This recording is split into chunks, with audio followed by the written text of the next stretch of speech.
सामाजिक भत्ताका कार्यक्रम दलहरूका लागि चुनावी अस्त्र बन्दै स्रोतको पहिचान नभई घोषणा गरिने एजेन्डाले अर्थतन्त्रलाई असर पार्ने सरकारवालाहरूको भनाई। माओवादी केन्द्रका अध्यक्ष दाहाल गोर्खा लागेपछि चितवन क्षेत्र नम्बर 3 मा चुनावी रौनकमा कमी। झलनाथ खनाल र सुभाष नेमाङको गृह जिल्ला इलाममा पर्याप्त विकास नभएको भन्दै मतदाता असन्तुष्ट। चुनावप्रतिको निष्ठालाई जोगाएर आचार संहिताको पालना गर्न दल र उम्मेद्वारलाई निर्वाचन आयोगको आग्रह। आगामी निर्वाचनका लागि भोलिबाट प्रचारको अर्को चरण सुरु हुने। युक्रेनबाट अत्यावश्यक खाद्यान्न निर्यात खुल्ला गर्ने रुसको निर्णय। र प्रधानमन्त्री कप 1 दिवसीय क्रिकेटमा आज लुम्बिनी र गण्डकी प्रदेशलाई सफलता। कर्णाली र बागमती प्रदेश पराजित। नमस्कार, सहकर्मी नवीन र म अनिल। श्रोता, रेडियो कान्तिपुरले आजबाट आफ्ना मुख्य बुलेटिनहरूमा निर्वाचन सम्बन्धी विशेष सामग्री प्रसारण गर्दैछ। विभिन्न जिल्लाबाट स्थलगत रिपोर्टिङ लगायत सामग्री हामी प्रस्तुत गर्नेछौँ। प्रतिनिधि सभा तथा प्रदेश सभा निर्वाचन विशेष। सुरुमा कान्तिपुर सविस्तार। कान्तिपुर सविस्तार। दलहरूले घोषणापत्रमा सामाजिक भत्ताको कार्यक्रमलाई चुनावी अस्त्र बनाएका छन्। लोकप्रियताका लागि 65 वर्षमै वृद्ध भत्ता, 200 युनिटसम्म निशुल्क बिजुली, महिनावारी हुने उमेर समूहकालाई वार्षिक 1500 रुपियाँ उपलब्ध गराउने जस्ता कार्यक्रम दलहरूले घोषणा गरेका छन्। आम्दानीको स्रोत बिना घोषणा गरिएका कार्यक्रम मतदातालाई लोभ्याउन प्रयोग भए पनि यसले मुलुकको अर्थतन्त्रलाई नै दीर्घकालसम्म असर पार्ने सरकारवालाहरूले बताएका छन्। एमालेबाट छुट्टिएको माधव कुमार नेपाल नेतृत्वको एकीकृत समाजवादीले पहिलो चुनावी घोषणा पत्र मार्फत 200 युनिटसम्म विद्युत महसुल छुट दिने घोषणा गर्यो। घोषणा पत्रमा उल्लेखित सो कार्यक्रम व्यावहारिक कार्यान्वयनमा आयो भने हालको प्रचलित मूल्य प्रति युनिट 9 रुपियाँ 50 पैसा कायम हुँदा 60 लाख घरधुरी मात्रै गन्ने हो भने विद्युत प्राधिकरणलाई वार्षिक 1 खर्ब 36 अर्ब रुपियाँ हाराहारीमा घाटा लाग्ने देखिन्छ। यो एउटा उदाहरण मात्रै हो। वृद्ध भत्ता लगायतका सामाजिक सुरक्षाका नाममा मुलुकमा वार्षिक 2 खर्ब 60 अर्ब रुपियाँ हाराहारीमा अतिरिक्त व्यवहार थपिएको छ। स्वास्थ्य महिनावारी कार्यक्रम अन्तर्गत एमाले महिनावारी हुने उमेर समूहका प्रत्येकलाई वार्षिक 1500 रुपियाँ दिने घोषणा गरेको छ। कांग्रेसले 65 वर्ष उमेरमै वृद्ध भत्ता दिने घोषणा गरेको छ। माओवादी केन्द्रले पनि सामाजिक सुरक्षाका विभिन्न कार्यक्रम घोषणा गरेको छ। राज्य संयन्त्रमा लामो समय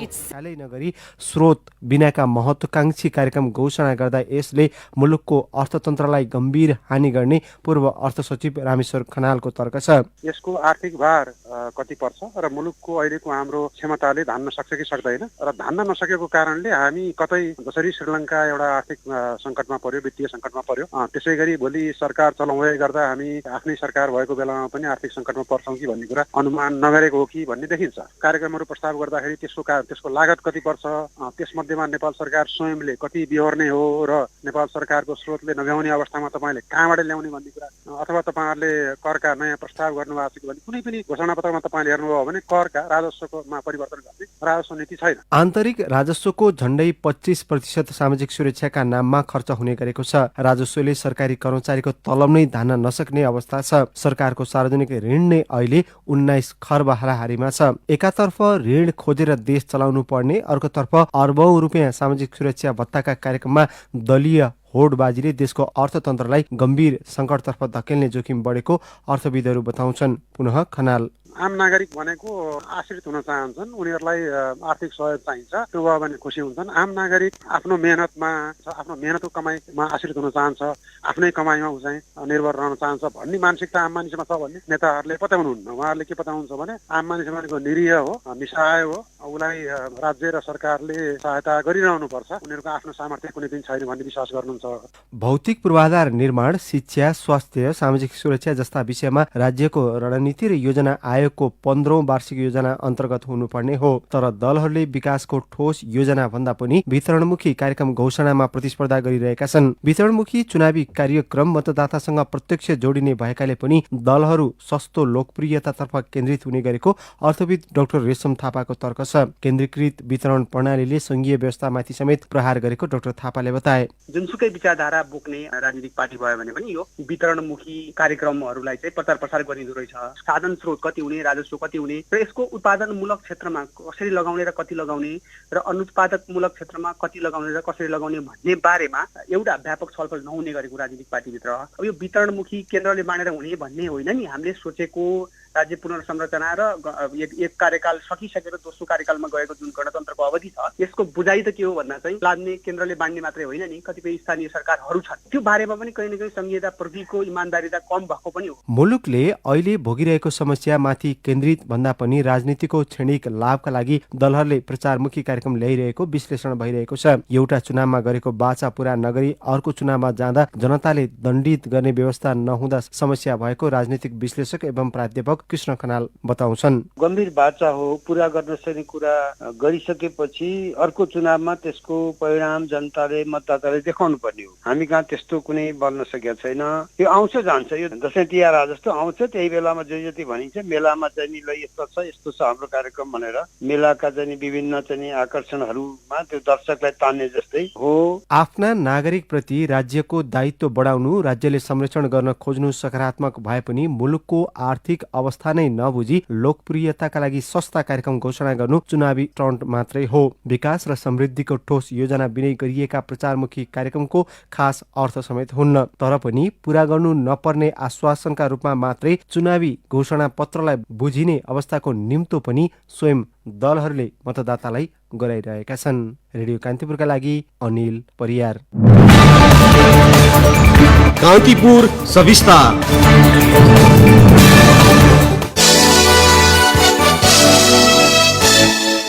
अघिल्लो निर्वाचनमा राष्ट्रिय राजनीतिका एक खेलाडी माओवादी केन्द्रका अध्यक्ष पुष्पकमल दाहाल निर्वाचित भएपछि चितवन क्षेत्र नम्बर 3 बढी चर्चामा आएको थियो। दाहालले आफ्नो चुनावी क्षेत्र परिवर्तन गरेकाले यो पटक भने सो क्षेत्रमा त्यति चुनावी रौनक देखिएको छैन। क्षेत्र परिवर्तन गर्ने दलहरूको दाहालको कदमपछि पक्ष विपक्षमा बहस भइरहेका छन्। 2074 सालको निर्वाचनमा चितवन क्षेत्र नम्बर 3 बाट राप्रपाका विक्रम पाण्डेलाई करिब 9000 मतान्तरले पराजित गरेका माओवादी केन्द्रका अध्यक्ष पुष्पकमल दाहाल आगामी निर्वाचनका लागि गोर्खा क्षेत्र नम्बर 2 बाट उम्मेद्वार बनेका छन्। चितवन क्षेत्र नम्बर 3 मा 48276 मत प्राप्त गरेका दाहाल 2 पटक प्रधानमन्त्री बनिसकेका छन्। अध्यक्ष दाहाललाई भावी प्रधानमन्त्रीका रूपमा चितवनका मतदाताले हेर्दै गर्दा 81 दाहालको निर्णयलाई उनको क्षेत्रका मतदाताले त्यति रुचाएको पाइँदैन। दाहाल गोर्खा उक्लिएपछि सत्तारूढ गठबन्धनबाट राजनीतिक पृष्ठभूमि नभएका डाक्टर भोजराज अधिकारी चुनावी प्रतिस्पर्धामा छन्। 2036 देखि 2048 सालसम्म दाहालसँगै राजनीतिक सहयात्रा गरेका चितवनका पुराना नेता डीआर पोखरेल दाहालको उपस्थिति चितवनमा खट्किएको बताउँछन्। उनी भन्छन्, उहाँले यही ठाउँलाई राख्नु भएको भए उहाँको लागि पनि कल्याण हुने थियो, यो ठाउँको लागि पनि कल्याण हुने थियो र उहाँको जुन क्षमता छ नि समस्यालाई अब्जर्भ गर्ने, परिस्थितिलाई चाहिँ एकदमै निहाल्ने के उहाँको त्यो जुन एउटा क्षमता हो त्यो अहिले पनि खड्किया छ। यसो त चितवन जिल्लाको 3वटै क्षेत्रको चुनावी माहौल पहिलेको तुलनामा फरक देखिएको छ। फरक पृष्ठभूमि र नयाँ अनुहारका उम्मेद्वारको आगमन चितवनमा भएको छ। क्षेत्र नम्बर 3 मा माओवादी अध्यक्ष दाहालको स्थानमा डाक्टर अधिकारी आएपछि एमालेले आफ्नो उम्मेदवारी निष्क्रिय पारेर कंग्रेसका बागी उम्मेद्वार दिनेश कोइरालालाई समर्थन गरेको छ। कंग्रेसकै अर्का नेता जगन्नाथ पौडेल बागी उम्मेद्वार बन्दा राप्रपाका विक्रम पाण्डे पनि चुनाव जित्न कसिएका छन्। यो क्षेत्रमा 12 जना स्वतन्त्र उम्मेद्वार छन्। यही मेसोमा कतिपयमा माओवादी केन्द्रका अध्यक्ष दाहालले किन चितवनको चुनावी प्रतिस्पर्धा त्यागे भन्ने बहस पनि चलिरहेको छ। प्राध्यापक डाक्टर राजेन्द्र रेग्मी नेताहरूप्रति बढ्दो वितृष्णका कारण मत परिणाम प्रभावित हुने आकलनले दाहाल गोर्खा गएको तर्क गर्छन्। उनी भन्छन्, चितवनको राजनीति अधिकांश समय सत्ता विपक्षमा बढी केन्द्रित भएको, सत्ता विपक्षले अधिकांश समय जितेको देखिन्छ। त्यसो भएर अहिले पनि उहाँ एक किसिमले सत्ताकै व्यक्ति हुनुभयो। त्यसो भएर उहाँले यहाँको सबै जनताहरूको मत पाउन सक्दैन कि भन्ने, जतिसुकै विकास गरे भने पनि नसकेको नचाहेको हो कि भन्ने देखिन्छ। स्थानीय तहको निर्वाचनको नतिजालाई हेर्दा यो क्षेत्रमा पनि गठबन्धनका उम्मेद्वारलाई फाइदा पुग्ने देखिएको छ। यस्तो अवस्थामा दाहालले अर्को जिल्ला रोजेपछि विकास निर्माणले पाउने गति अवरुद्ध हुने चिन्ताका माझ मतदातालाई नयाँ सांसद छान्नुपर्ने बाध्यता छ। तर सत्तारूढ एकीकृत समाजवादीका जिल्ला उपाध्यक्ष अरुण पीडित भण्डारी दाहालले गोर्खाबाट चुनाव जिते पनि जिल्ला जिल्लाको विकासमा कुनै कसर नराख्ने दावी गर्छन्। प्रचण्ड गोर्खा जानुभयो, उहाँ कुनै बेला कीर्तिपुरमा पनि उठ्नुभयो, सिराहामा पनि उठ्नुभयो, चितवनमा पनि एक कार्यकाल उठेर उहाँले विजय प्राप्त गरेर वास्तवमा चितवनको विकासमा ड्रास्टिक चेन्ज पनि ल्याउनु भयो। यो कसैले यो भन्नु डराउनै पर्दैन। अब एउटा सशक्त पार्टीको चाहिँ गठबन्धनको हिसाबले पछि गएर चाहिँ विकास निर्माणका कुराहरू रियालिटी उहाँको कारणले धेरै नै अगाडि बढे र अहिले एउटा प्रतिनिधिको हिसाबले डाक्टर भोजराजजीले मैले चाहिँ यो विरासतलाई चाहिँ अगाडि बढाउने हिसाबले म आएको छु भन्नुभएको छ। उहाँले कसरी भूमिका खेल्नुहुन्छ यो महत्त्वपूर्ण कुरा हो। सत्तारूढ दलका स्थानीय नेताको यस्तो दाबी रहँदा देशको नेतृत्व गर्न सक्ने नेता भनेर चिनिएका माओवादी अध्यक्ष दाहाल गोर्खा जाँदा समग्र जिल्लाको विकासमा समस्या आउने चिन्ता सामान्य मतदातालाई मात्र होइन उद्योगी व्यवसायलाई पनि लागेको छ।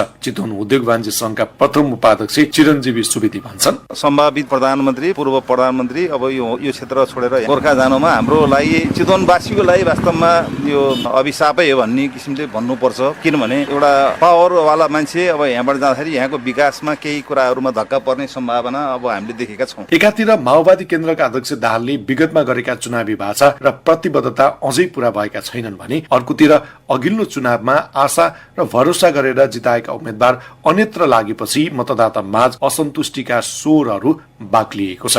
त्यसैले चितवनसँग दाहालले जोडेको चुनावी साइनोले चितवन क्षेत्र नम्बर 3 को नतिजालाई कस्तो असर पार्ने हो त्यो अनुमान गर्न सजिलो छैन। रेडियो कान्तिपुरका लागि सहकर्मी रमेश पौडेलका साथमा सन्तोष गन्धर्व, भरतपुर, चितवन। चितवनको चुनावी चर्चापछि अब प्रदेश 1 को इलामको चुनावी चर्चा। अन्य जिल्लामा जस्तै इलाममा निर्वाचनको माहौल गरमाएको छ।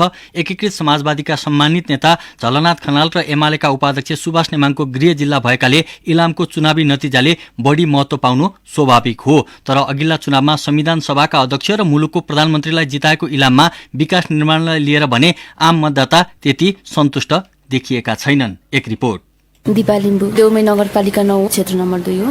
उहाँले विकासको भनेको बजेट ल्याउने काम हो, संविधान बनाउने काम हो। उहाँले चाहिँ विशेष गर्नु चाहिँ भएको छ, तर कस्तो भने बजेट छुट्याएर मात्रै हुँदैन, उहाँ निगरानीमा पनि आउनु पर्थ्यो, त्यो आउनु भएन, त्यो उहाँको गल्ती हो। पैसा मात्रै सबै कुरो होइन, रेखदेख गर्नुपर्छ। स्थानीय सरकारको पनि अलिक कमजोरी हो, चुनावमा मात्रै आउने अनि चुनावमा मात्रै नमस्ते गर्दै भोट माग्दै आउने। 4 नगरपालिका र 6 वटा गाउँपालिका रहेको इलाममा प्रतिनिधि सभातर्फ 2 र 4 प्रदेश सभा क्षेत्रमा गरी 2,24,877 मतदाता छन्। 2074 सालको निर्वाचनमा प्रतिनिधि सभातर्फ क्षेत्र नम्बर 1 मा वाम गठबन्धनका झलनाथ खनाल र क्षेत्र नम्बर 2 मा सुभाष चन्द्र नेमुवाङ विजयी भएका थिए। प्रदेशका 4वटै क्षेत्रमा पनि वाम दलकै वर्चस्व थियो। झापा, पाँचथर र मोरङसँग सीमा जोडिएको इलाममा चुनावी माहौल बढ्दै जाँदा विकास योजनाको एजेण्डाले अन्यत्र जस्तै प्राथमिकता पाएको छ। पहाड़की रानी र सूर्योदयको जिल्ला भनेर चिनिने इलाममा चिया, दूध, किवी र अन्य नगदेवालीबाट वार्षिक 32 अर्ब भन्दा धेरै आमदानी हुने भएकाले दलहरूको चुनावी एजेण्डा तीनै विषयसँग जोडिने गरेका छन्। चिया, दूध लगायतका उद्योग सञ्चालन र व्यापार व्यवसायलाई प्रवर्धन गर्ने लगायत मुद्दा उनीहरूले उठाउने गरेका छन्। इलाममा पूर्वाधार, स्वास्थ्य, शिक्षा, दक्ष जनशक्ति उत्पादन लगायत विभिन्न क्षेत्रमा अपेक्षित सुधार हुन नसकेको गुनासो पनि उत्तिकै छ। इलाम क्षेत्र नम्बर 1 बाट अघिल्लो पटक विजयी भएका र वर्तमान उम्मेद्वार एकीकृत समाजवादीका वरिष्ठ नेता एवं पूर्व प्रधानमन्त्री झलनाथ खनाल भने आफूले गरेका विकास कार्यका फेहरिस्त सुनाउँछन्। मेची राजमार्ग सबैभन्दा पहिलो आवश्यकता हाम्रो थियो। जति बेला म अन्तरिम सरकारमा थिएँ त्यति बेला यो लथालिङ्ग अवस्थामा थियो। त्यो केटिसी भन्ने कम्पनीले सबै लथालिङ्ग पारेर हिँडेको थियो। त्यो योजनालाई फेरि पुनः प्राप्त गरेर मेची राजमार्ग निर्माण गर्ने काममा पहिलो भूमिका मैले नै खेलेको र यो राजमार्ग बन्यो। विद्युतीकरणको कुरा अहिले चाहिँ हामीले जस्तो सिङ्गो इलामको प्रत्येक परिवारमा पुग्ने गरिकन अब 65 करोडको जुन योजना छ त्यो चाहिँ अहिले हाल सालमा हामीले पारेका छौँ।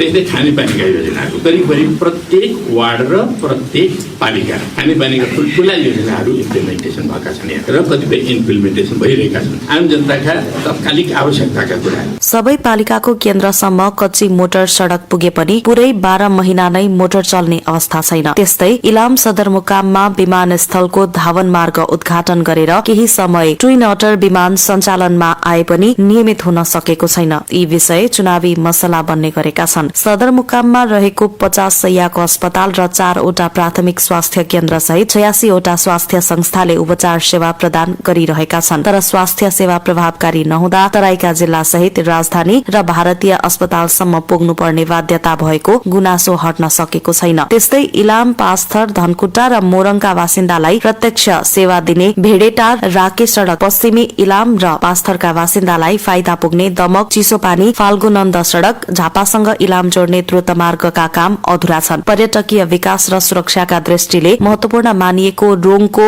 सलकपुरबाट सन्दकपुर जोड्ने सीमा सड़क लगायत दर्जन धेरै ठूला पूर्वाधार निर्माण अघि बढेको छैन। तर सांसदहरूले भने विकासको क्रम बढ़िरहेको दावी गर्ने गरेका छन्। इलाम क्षेत्र नम्बर 2 का सांसद एवं संविधान सभाका पूर्व अध्यक्ष सुभाष चन्द्र नेमुवाङ पनि अहिले अवस्था फेरिएको दावी गर्दै भन्छन्, इलामले मलाई निरन्तर माया दिएको छ, साथ सहयोग समर्थन गरेको छ। त्यसैको आधारमा उभिएर 56 सालदेखि मैले निरन्तर प्रत्यक्ष निर्वाचनमा म यस क्षेत्रमा आएको छु। इलामको कर्णाली भनेर चिनिने र भनिने इलामको 2 नम्बर क्षेत्रमा एउटा बिजुलीको बल्ब पनि झुन्डिएको थिएन।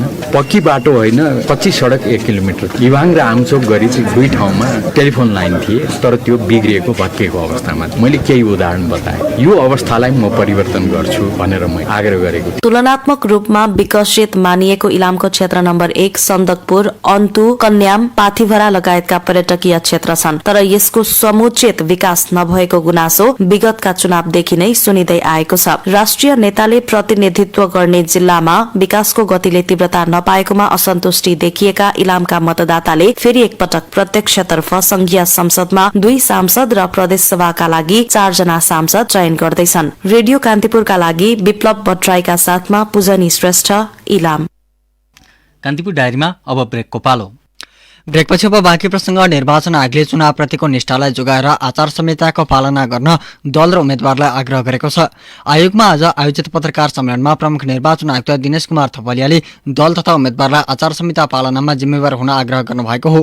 आयोगले आचार संहिता कार्यान्वयन तथा अनुगमनमा विभिन्न संयन्त्रहरू परिचालन गरिरहेको जनाएको छ। प्रमुख निर्वाचन आयुक्त थपलियाले सार्वजनिक पद धारण गरेका व्यक्तिलाई अनुमति लिएर मात्र चुनावी प्रचारमा जान आग्रह गर्नुभयो। निर्वाचन आयोगले नेपालको संविधानले प्रदान गरेको नेपालका कुनै पनि देशका भूभागमा आवत जावत गर्न पाउने स्वतन्त्रतालाई कुनै पनि रोकटोक गर्दैन। मात्रै सार्वजनिक पद धारण गरेका सम्मान्य प्रधानमन्त्रीज्यू, मान्य मन्त्रीज्यूहरू, प्रदेश मन्त्रीज्यूहरूले अनुमति लिएर जान सक्नुहुन्छ र त्यसरी जाँदाखेरि कुनै पनि सरकारी स्रोत साधनको प्रयोग गर्न हुँदैन भन्ने जुन व्यवस्था छ त्यसलाई हामीले पालना गराउन खोजेको हो। पालना गराउने सन्दर्भमा कुनै पनि स्थानीय तहको होस् अथवा प्रदेश सरकार वा केन्द्रीय सरकारको कुनै पनि स्रोत साधनको प्रयोग नभएको विषयमा निगरानी गर्नको निम्ति पनि हामीले आवश्यक प्रबन्ध मिलाएका छौँ। यसैबीच आगामी मङ्सिर 4 गते हुने प्रतिनिधि सभा तथा प्रदेशसभा निर्वाचनका लागि भोलिदेखि निर्वाचन प्रचार प्रसारको अर्को चरण सुरु हुने आयोगले जनाएको छ। निर्वाचन आचार संहिताले राजनीतिक दल, उम्मेद्वार, दलको भातृ संगठन तथा सम्बन्धित व्यक्तिले जुलुस, आमसभा, कोणसभा, बैठक, भेला वा निर्वाचन प्रचार प्रसार सम्बन्धी कार्य गर्दा पालना गर्नुपर्ने आचरणको व्यवस्था गरेको छ। त्यसबारे प्रमुख निर्वाचन आयुक्त थपलियाले भन्नुभयो, मतदान हुने दिनभन्दा 17 दिन अघिदेखि मात्र निर्वाचन प्रचार अन्तर्गत अरू कार्य त हुँदै आए, तर अब विशेष गरेर जुलुस, आमसभा, कोणसभा, सञ्चार माध्यममा आफ्नो निर्वाचन सम्बन्धी सामग्री प्रकाशन र प्रसारण गर्न सकिने व्यवस्था गरिएको हुँदा कार्तिक 17 गतेदेखि ऐनले तोकेको अवधि 48 घण्टाको जुन अवधि छ त्यो भनेको मङ्सिरको 1 गतेसम्म बमोजिम नै राजनीतिक दल र उम्मेद्वारहरूले निर्वाचन प्रचार प्रसार गर्न म यहाँलाई सुरुमा निवेदन गर्न चाहन्छु। आयोगका अनुसार आचार संहिता उल्लङ्घनका विषयमा हालसम्म 71वटा उजुरी परेको छ। ती उजुरीका सम्बन्धमा आएका स्पष्टीकरणको अध्ययन गर्ने र तथ्य जुटाउने क्रम जारी रहेको आयोगले जनाएको छ। आचार संहिता उल्लङ्घनका घटनाबारे कार्तिक 25 गतेभित्र निर्णयमा पुग्ने आयोगले दावी गरेको छ। यसैबीच समाज कल्याण परिषदले गैर सरकारी संस्थाहरूलाई आफ्नो साधन र स्रोत राजनीतिक दल र उम्मेद्वारको पक्ष र विपक्षमा प्रयोग नगर्न र नगराउन सचेत गराएको छ। परिषदले सूचना जारी गर्दै गैर सरकारी सङ्घ संस्थालाई निर्वाचन आचार संहिता पालना गर्न आग्रह गरेको हो। चुनावी आचार संहिता पालना गर्नु र गराउनु सबैको कर्तव्य भएकाले अनुगमनको समयमा त्यस्तो कार्य गरेको पाइए कानुन बमोजिम कारबाही हुने परिषदले जनाएको छ। कान्तिपुर डायरीमा अब अर्घाखाँची डायरीको पालो।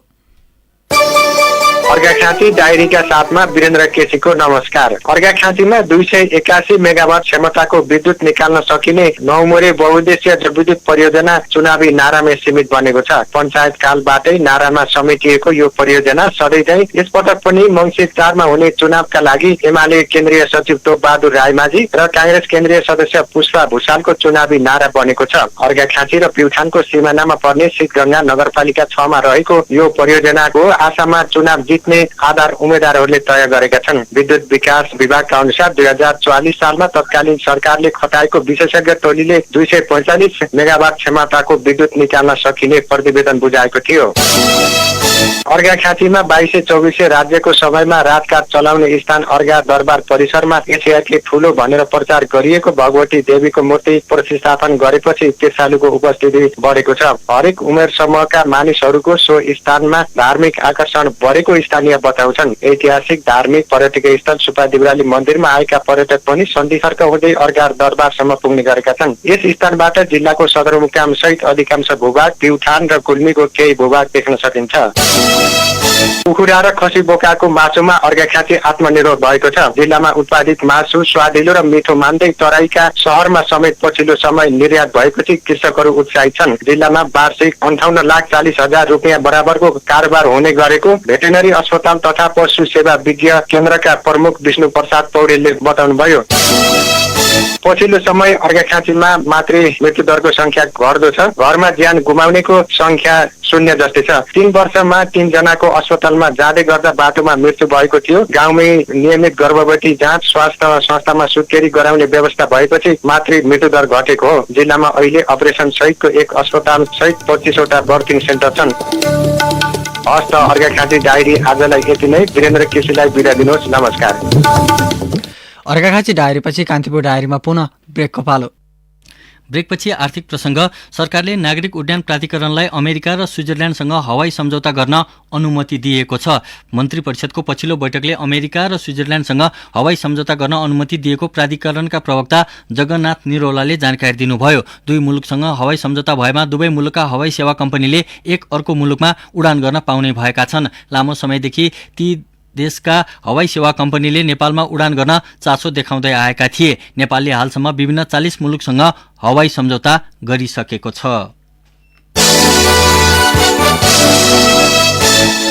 अब अन्तर्राष्ट्रिय प्रसङ्ग। रुसले युद्धग्रस्त युक्रेनबाट अत्यावश्यक खाद्यान्न निर्यात खुला गर्ने बताएको छ। खाद्यान्न सम्बन्धी सम्झौतालाई पुनः सुरु गर्ने रुसले बताएको रोइटर्सले जनाएको छ। युक्रेनबाट खाद्यान्न निर्यातमा रुसी सेनाले अवरोध पुर्याएपछि विश्वभर खाद्यान्न सङ्कट बढाउने खतरा बढेको थियो। रुसी रक्षा मन्त्रालयले किबाट रुस विरुद्धको सैन्य कारबाहीका लागि ब्ल्याक सी ग्रेन करिडोर प्रयोग नगर्ने लिखित ग्यारेन्टी प्राप्त गरेको बताएको छ। रुसको यो निर्णयसँगै जहाजहरूले युक्रेनी मार्गबाट खाद्यान्न ओसार्न सुरु गरिसकेका छन्।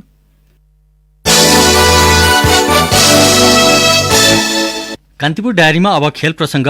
प्रधानमन्त्री कप 1 दिवसीय क्रिकेटमा आज भएका खेलमा लुम्बिनी प्रदेश र गण्डकी प्रदेश विजयी भएका छन्। मुलपानी क्रिकेट मैदानमा लुम्बिनीले बागमती प्रदेशलाई 8 विकेटले पराजित गरेको छ। बागमती प्रदेशले दिएको 155 रनको लक्ष्य लुम्बिनीले 35.4 ओभरमा 2 विकेटको क्षतिमा भेट्टाएको थियो। कीर्तिपुर स्थित टियु मैदानमा गण्डकीले कर्णाली प्रदेशलाई 32 रनले पराजित गरेको छ। गण्डकीले कर्णालीलाई 209 रनको लक्ष्य प्रस्तुत गरेको थियो। जवाफी ब्याटिङमा उत्रिएको कर्णाली प्रदेश 47 ओभरमा अल आउट हुँदै 176 रनमा समेटिएपछि गण्डकीले खेल आफ्नो पक्षमा पारेको हो।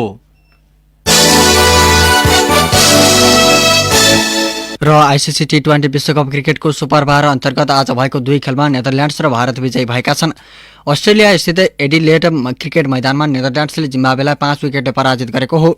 जिम्बाब्वेले दिएको 118 रनको लक्ष्य डच टोलीले 12 बल बाँकी छँदा 5 विकेट गुमाएर भेट्टाएको थियो। यस्तै आज नै भएको दोस्रो खेलमा भारतले बंगलादेशलाई 5 रनले पराजित गरेको छ। वर्षाका कारण पुरै खेल हुन नसकेपछि डकवर्थ लेभिस प्रणालीका आधारमा भारत विजयी भएको हो। जितका लागि 151 रनको लक्ष्य पाएको बंगलादेशले निर्धारित 16 ओभरको खेलमा 6 विकेट गुमाउँदै 145 रन बनाएको थियो, तर वर्षाका कारण खेल रोकिएको थियो। अवस्था बेलुकी 8 बजे सेक्युरिटी एन्ड क्राइम डायरीका साथमा आउने नै छौँ। तबसम्मका लागि सहकर्मी नवीन र म अनिल आज्ञा माग्छौँ। नमस्ते।